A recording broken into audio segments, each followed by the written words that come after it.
Here's Mr. Tal. I'll let him talk to you and start the talk. So enjoy.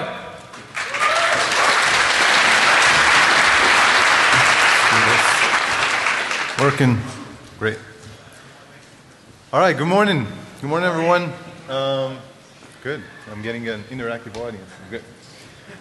So this talk is titled I Hunt TR69 Admins. Let's get it started out. So, just a quick disclaimer here. Corporate legal wouldn't let us, actually do lots of this stuff, but you'll see. So, first of all, I'd like to credit my personal role model, which is InfoSec Taylor Swift, for providing inspiration, and words of wisdom, which I've tried to incorporate into some of the slides. So, yeah. But seriously, if you're not following this account, you should, because it's hilarious. Okay, so, an obligatory, who am I? My name is Shachar Tal. Yeah, such profile pic, much coolness, very professional. I have an amazing wife and daughter waiting for me back home. I've just spent just almost 10 years as an officer in the Israeli Defense Forces. Last year I joined Checkpoint, where I lead a team in the Malware and Vulnerability Research Group. We occasionally do some interesting things, and hopefully you'll get to see more of us this year. So this is my right leg. Can you see that? Okay. This is my right leg. My left one has a hexadecimal dump. And if you want to see it, just come after the talk. So starting off with an agenda, I'm going to give you an introduction to what TR69 is, okay? And, I'm going to tell you why you should care. I'm going to try to give you a sense of what the landscape feels like. We'll move on to show a few examples of Pwnage and conclude with a short summary. So, just beginning with, residential gateways, sometimes referred to as home routers or SOHO routers. And we all know that this is an incredibly unprotected domain. In recent years, it just gives us more and more good examples of that. So we had the internet census, which showed us that there are literally millions of devices out there waiting to be controlled with default passwords. We've seen Rapid7's great coverage of UPnP exploitation last year, showing us that it's also quite easy to run code in so many devices. We've also seen campaigns targeting these devices for criminal activity. And there are really too many to mention, but some of these guys, maybe some of them are actually here, have been doing really great work, demonstrating really what is the state of affairs of this domain. And I'm here to kind of extend this notion. So what is TR69? TR stands for Technical Report, which is kind of like an RFC, and contrary to what you'd expect, the title and numbering were not given by a giggling teenager, but a more or less respectable body called the Broadband Forum, which was previously known as the DSL Forum or the Frame Relay Forum. And they're basically known as, they're a consortium of many players in the broadband market, and they're attempting to find standards and common goals. So in 2004, they released the CPE WAN Management Protocol, and which is CWMP, or more commonly referred to as simply TR69. And the specification went through 5 amendments, actually, latest of which released late last year. And to tell you the truth, it's a pretty boring 228-page document filled with, fancy words like mechanism specifications or schema definitions. And they actually describe pretty simple things. So let me try and summarize 200 pages for you. This is how TR69 sessions or provisioning sessions work. Okay, on the right side, we have the CPE, which is the TR69 client. That's your home router. On the left side, you have the TR69 server, which is called an ACS, or an auto configuration server. And they talk in basic SOAP RPC, which is XML over HTTP, and it's that simple. it's important to mention that the client always initiates the session, which is a single TCP connection over which our RPCs are made back and forth. The client begins with an inform, which is stating the reason or why is this session initiated. And the ACS follows with provisioning functions such as get parameter values or set parameter values. It really is that simple. And there is a dual authentication mechanism. The CPE should make sure it's talking with the verified ACS, and the ACS should only accept sessions from authenticated CPEs. And here's a quick example, just to get you up to speed. This is an ACS set parameter value call for a certain CPE.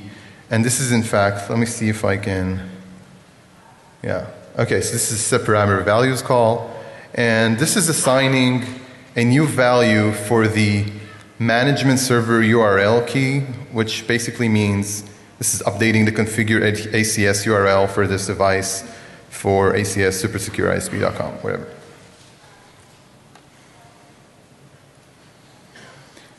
So these are only some of the names. Oh, sorry.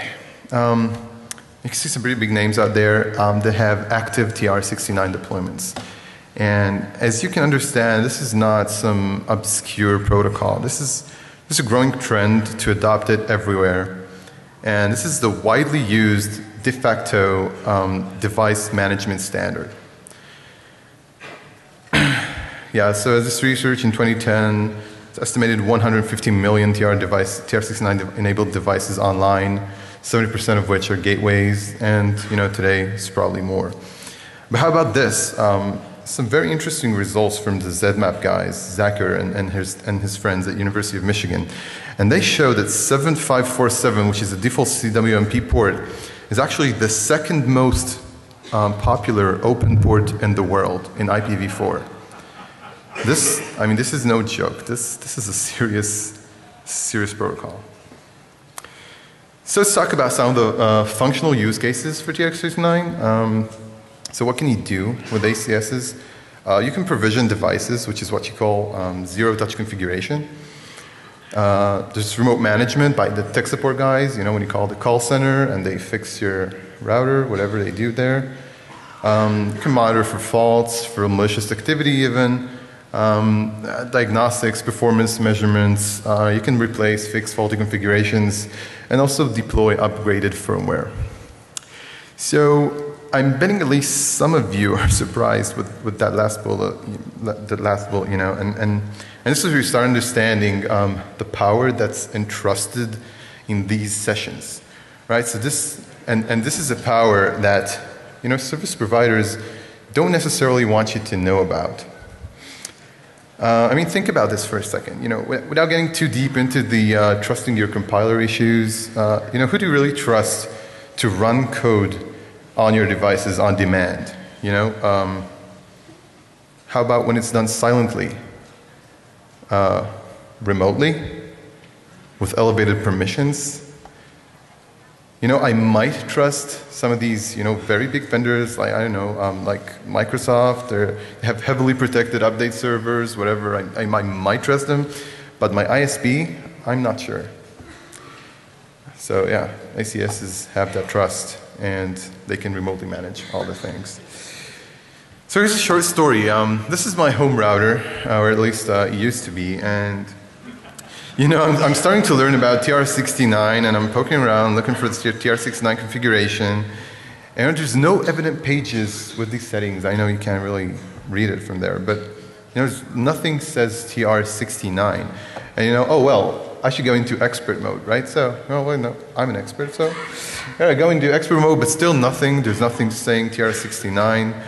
So maybe it's under remote management. I click it, and then no, that's only for web management, which is properly turned off, by the way. And this doesn't make sense to me because I know these devices have TR69 enabled, and it's on the specs, and I've heard that my provider uses this. So as it turns out, my provider customized the firmware to hide the fact that they were in control, and this was done using the highly sophisticated HTML commenting technique. Yeah.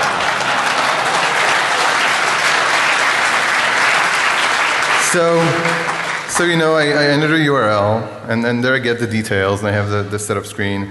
And you know, suddenly I see that there is no legitimate way to turn this off. So the disabling the informs is just like the periodic hello messages. I mean, it still has no real effect. What you actually could do is change the ACS URL, but never mind about that. So, you know, in a later firmware version, they actually changed this page to be, you know, just a status page. Now there really is no legitimate way without, you know, getting a root shell on your device to turn off TR69. And so the point is, you know, someone out there knows that they have a lot of power in their hands, and they clearly don't want me to know about it. So, with that context in mind, let's take a broader look on TR69 architecture. And, sorry. Again, on the right side, we have the CPE, the client, which can also act as a proxy for many other home devices, such as VoIP phones, NAS devices, setup boxes, whatever wants to be controlled. And on the other side, we have the ACS. That's the, you know, the one server that's in control. On its northbound side, it is attached to ISP internal assets, like the, I don't know, OSS, BSS, billing, policy, the call center, of course. And the southbound interface is where the CPEs go. So, wait, what? There's a single machine in this design, you know, that's in control of an entire fleet of devices for that ISP, which would make it, in fact, the single point of ponage. So if ever there was a high-value target in an ISP, that would be it. Luckily, the southbound interface is using the most trusted and secure line that you can think of, which is the public internet. So, you know, looking at this from the APT or, you know, nation-state attacker's perspective, so you can take control of this one target, one accessible target, and you're in complete control by design over millions of devices. This is like, that's the NSA's dream right there. So, now that we all understand that TR69 is very powerful, what could you actually do if you had control of an ACS? I see my shot coming up. So I'm just going to pause for that 1 sec. It's very dramatic. It's very dramatic. You can keep going. Okay, I'm going to keep talking. All right. So what could you actually do? I see you've already taken your shot. I apologize for that. It was a long night. You know, I copied all those Swift on security quotes like last night. So what could you actually do if you had control of an ACS? You know, and that's a big if for now because we don't know how protected this is. But you can actually get private data. You can get the SSIDs, you can get the host names, MAC addresses, you get the usernames, you can get phone numbers. With some vendors, you can get complete configurations, including passwords. You can set every parameter. You know, starting with the classic DNS change, right? We all know that one. You know, but you can go for more sophisticated stuff, like adding new hidden Wi-Fi. Shutting up.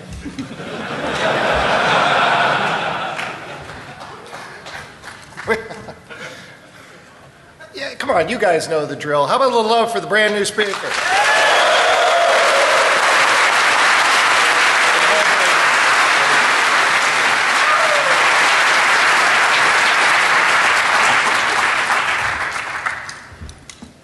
So I take my place. Scumbag ACS? Yes, sir. What would an attacker do if... Hold on. Maybe I should attend this talk. That's right. This is a place right there. Okay, so you could add a new hidden SSID. You could add like a new Wi-Fi to that router and just connect to it whenever you're around. Or you can even replace the WAN service with an Tyco-controlled tunnel. You could download logs, configuration, firmware from the device, and you can actually go all the way and custom bake your own firmware for all the clients of that. I mean, you can do this selectively. You can do this for everyone. This is crazy abilities. So now, we understand this is a critical component in modern internet infrastructure. And with this understanding, let's go out and research TR69. So, a couple of things popping up at Google when you look it up. And, there's Luca, which is the main developer for free CWMP. And it's an open source TR69 implementations. But his talk is mostly about interoperability issues, and much less about security. And just a nice blog post by these guys, 3S Labs, and they actually made some few good points, but they never followed up with anything afterwards. And that's about it. And I mean, when we were seeing this, we were really surprised because, this is why we think that this talk is so important, because no one is talking about this shit, and this is important. We think more people should, and hopefully you guys will. And so why is that? And the problem is that this is software in a niche market. So this is service provider world. This is out of most consumers and researchers' reach. Where's the TR69 community, right? I mean, are there like TR69 parties out there? I don't know. If I'm not invited, maybe I should. I don't know. I mean, how there's a subreddit for everything? I mean, nothing for TR69. This is, we were looking for this, a TR69 media outlet, something that covers, TR69 happenings. And you know what? Apparently there is one. So this is actually a website called TR69 Central. It's a WordPress blog, and don't laugh about it because they have 16 followers on Twitter. Yeah, and let's see if I can. Yeah, they're following 23 people, including me. And of course I'm kidding, because they actually do a decent job of covering TR69 happenings, and they have independent reviews and such. But and when I say they, I mean a pretty nice guy called Max, and they compiled a list of ACS vendors, some smaller names, some bigger players, and we start browsing the vendor sites. As you go along, you get this certain feeling. So let me try and show you what I mean. Let's hope this works. Wait.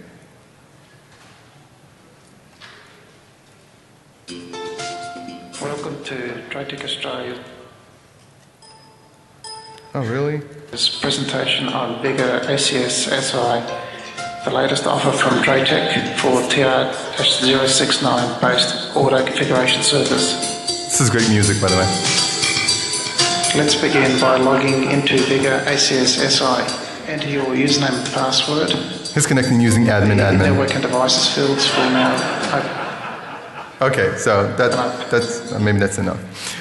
So the feeling is much ACS vendors, very TR69, many features, with such a 1999 look and feel, right? So the more we read, the more we understand that ACS software are basically web applications that are filled with CPE-controlled values that go through lots of processing, and and we all know that clients can be like totally trusted, right? So we can look at TR69 problems in two planes. So we have insecure configuration, and we have insecure implementation. Of course, we have the combination of both. More words of wisdom there.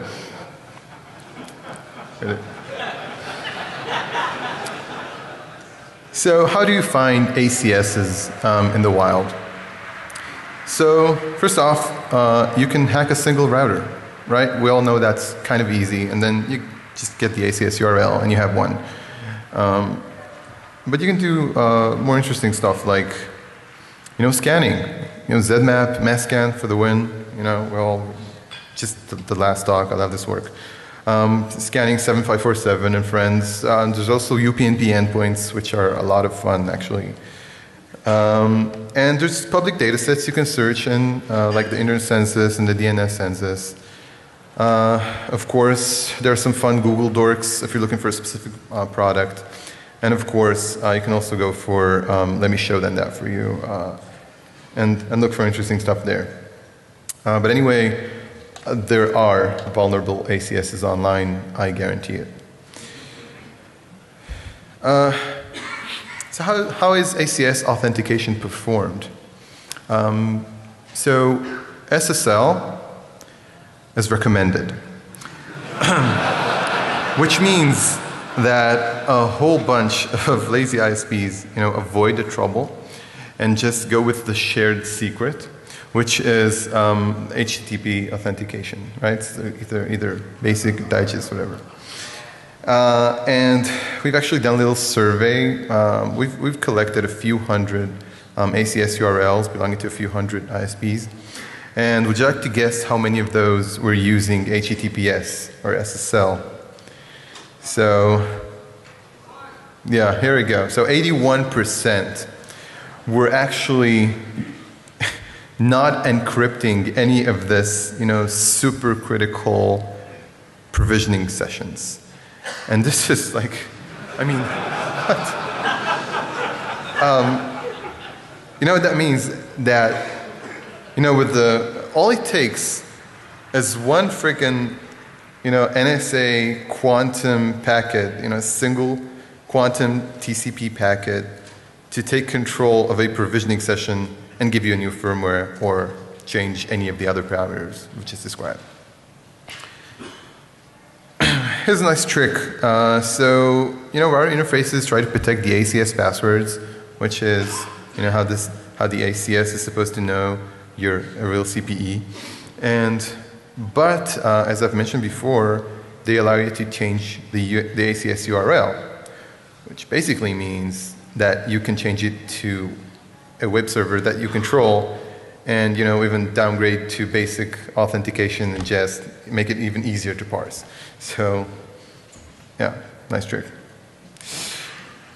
So let's talk about certificate validation.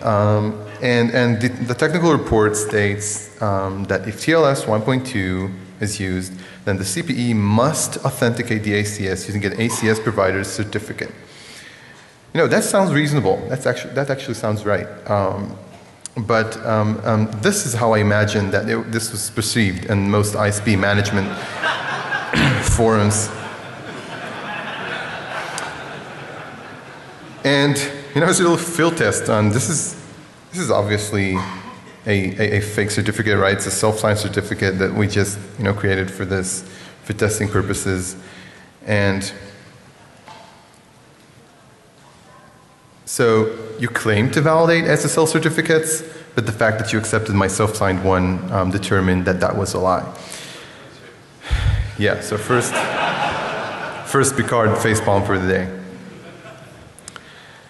So let's run through a short recap until this point. So I hope you're convinced that TR69 is dangerously powerful, and that TR69 servers are high-value targets. And we've also seen that actual proof that a lot of implementations just aren't serious enough. And now we're going to take it to the next level. So at this point, I have to apologize in advance, because we wish we could have given some more details in some of the following slides. But however, we do realize that there are many unpatched instances out there, and we don't want to make it too easy for the bad guys.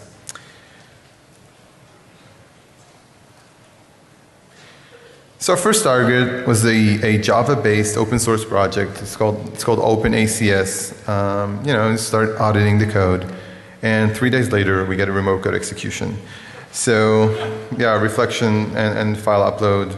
And this is like, you know, at this point, we're like, and this is exactly what we're expected to find, right? We're expected to find poor code. This is awesome. I mean, let's keep it up. So we move forward. We pick Genie ACS, which is, you know, another open source project. This was fairly modern. It's under active development. It's running Node.js, MongoDB, all the new hip stuff. And we start auditing, and 2 days later we get a functional remote code execution exploit. So this is actually kind of nice. Let me try and show you that. So this is a regular expression that's, you know, filtering out bad characters in an input that follows to JavaScript's eval. But they forgot the G at the end of the regular expression, meaning that you put in one bad character and it just removes that unless you do whatever. And the real bad thing is that this is running as root. Node.js servers, yeah, this is bad and lets you dump like Etsy Shadow and stuff. Yeah. That would be our faces when we saw this. Moving on, some more Pwning. So here's some green text for you. Be scanning IPv4 for Genie ACS. And we detect an instance, a vulnerable instance, in a Middle Eastern ISP. And when I say Middle Eastern, I'm talking about a major, very Muslim state. And you know, the northbound interface is exposed, which means the internal API, you can actually make calls to the internal API, which means that we own that. And then we're like, you know, facepalm. But OP actually delivers the vulnerability report. And the ISP support center was not thrilled with an Israeli calling about vulnerable infrastructure. But,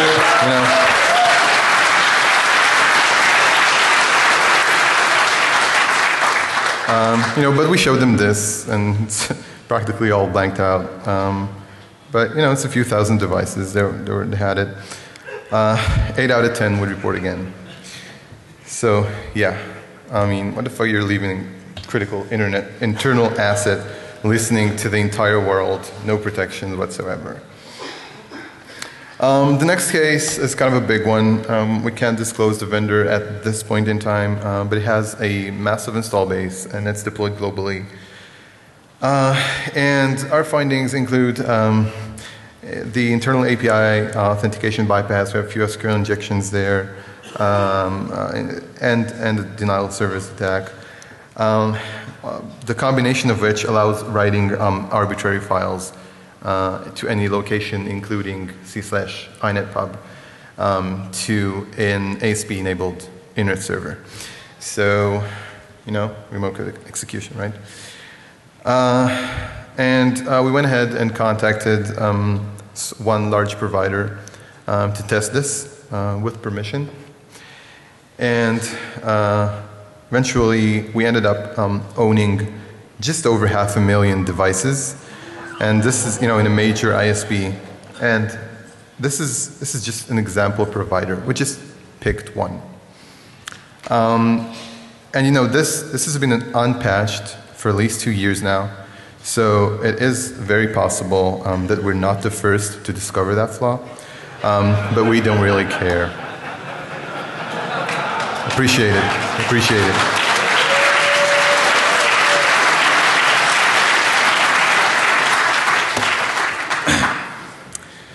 So, you must be asking yourselves, what can I do? I mean, what can I actually do?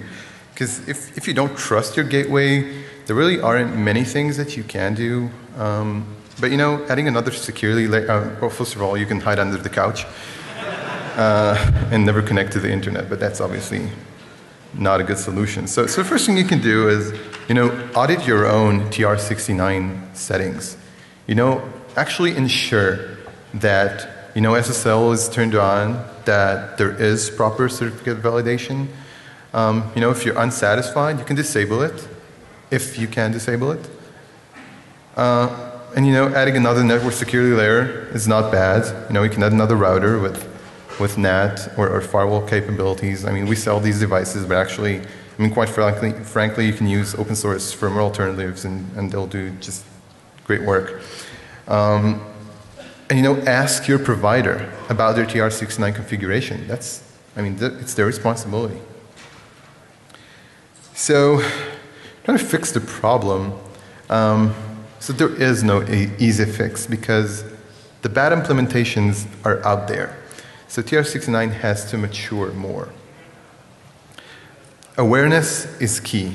You know, this is what we're here to do. TR69 can be secure. And this is up to the security community, which is you guys. We're hoping to get as many, you know, new research blogs out there as we can find. And ACS vendors, they have to start, you know, writing better software. Put your money in secure coding. I mean, show your security stance. I've never seen a bug bounty for TR69 software, and I think we should. Service providers, I mean, you're the owners of the traffic. You have to protect your customers. That's your responsibility. So for some future directions, we're actually currently looking to extend this research. So you remember how 7547 is the second most popular port in the world, and this is by design. So we're looking into some client pwnage. Stay tuned for CCC. So this opens up an interesting exploitation vector. Right. Thank you very much.